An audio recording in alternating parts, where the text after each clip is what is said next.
ভারপ্রাপ্ত চেয়ারম্যান জনাব তারেক রহমানের পক্ষ থেকে এবং এখানে জাতীয় স্থায়ী কমিটির সকলের পক্ষ থেকে আপনাদের সকলকে আমরা ঈদের শুভেচ্ছা জানাচ্ছি।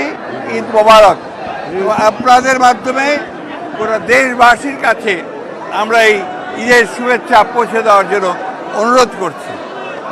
আজকে পবিত্র ঈদুল আজহাতে আমরা আমাদের দলের প্রতিষ্ঠাতা শহীদ প্রেসিডেন্ট জিয়াউর রহমান, বাংলাদেশের স্বাধীনতার ঘোষক বীর উত্তম, তার মাজার জিয়ারত করতে এসেছিলাম।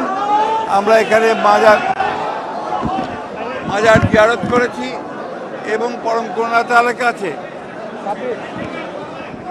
আমাদের শহীদ প্রেসিডেন্ট জিয়াউর রহমানের আত্মার মাগফিরাত কামনা করেছি। আমরা একই সঙ্গে আমাদের শহীদ প্রেসিডেন্ট জিয়াউর রহমানের কনিষ্ঠ পুত্র এবং আমাদের নেত্রী দেশনেত্রী বেগম খালেদা কনিষ্ঠ পুত্র আরাফাত রহমান কোকর তার মাগফিরাত কামনা করেছি।